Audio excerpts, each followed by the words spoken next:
The eviction notice crumpled in my trembling hands as I sat on the cold, empty floor of what was once my home.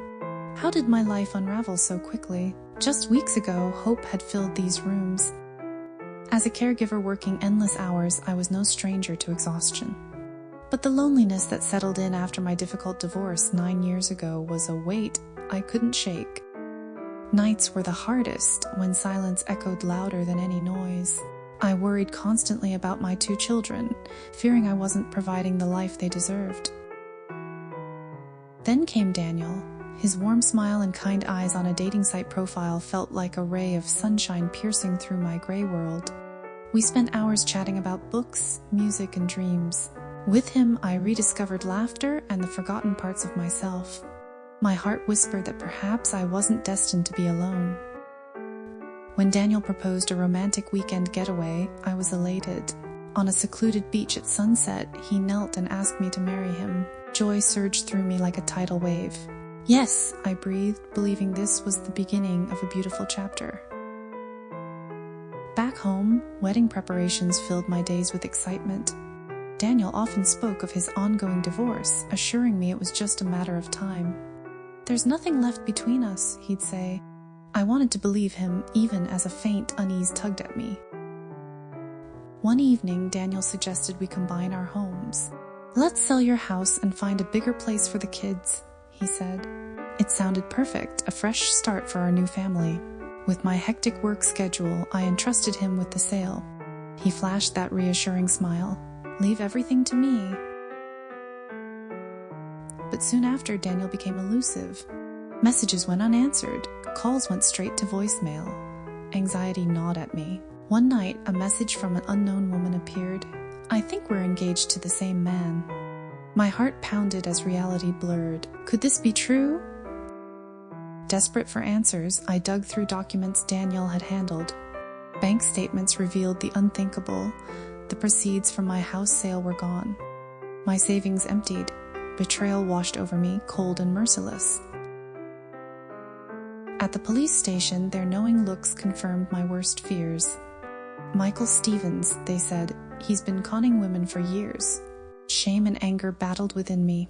How had I been so blind? My trust, my vulnerability, it had all been exploited. With nowhere else to turn, I moved into a tiny apartment with my children. Their confused, tearful faces haunted me. I'd failed them utterly. Sleep became a stranger as I replayed every moment, searching for missed signs. The weight of guilt was suffocating. Then a lifeline, Emily, another of his victims, reached out. Meeting her was like seeing my own pain reflected back. Together, we pieced together fragments of Michael's deceit. Our shared determination sparked a flicker of hope. Perhaps we weren't powerless after all. But just as we began to find our footing, ominous signs emerged. A shattered window, unmarked letters with veiled threats. Fear tightened its grip, but for my children's sake, I couldn't falter. I sent them to stay with my parents, my heart aching with the separation. Alone, I faced the darkness that Michael had cast over my life. Yet, amid the despair, something shifted. A resilience I didn't know I possessed stirred within me. I decided to fight, not just for myself, but for all those he'd hurt.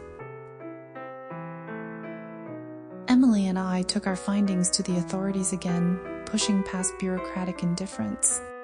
Slowly, wheels began to turn. The day news came of Michael's arrest, relief mingled with lingering dread. Justice was on the horizon, but the shadows of his actions remained. Rebuilding wasn't easy. Trust was a shattered mirror, each piece reflecting doubt. I found a new job and worked to restore a sense of normalcy for my children. Their laughter became my anchor, each smile a step toward healing. Looking back, I saw how my fears and longing for connection had led me into Michael's trap.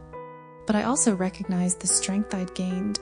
I was no longer the woman who felt incomplete without someone else.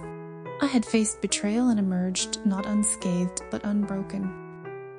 Sharing my story isn't easy, but if it helps even one person see the signs I missed, it's worth it.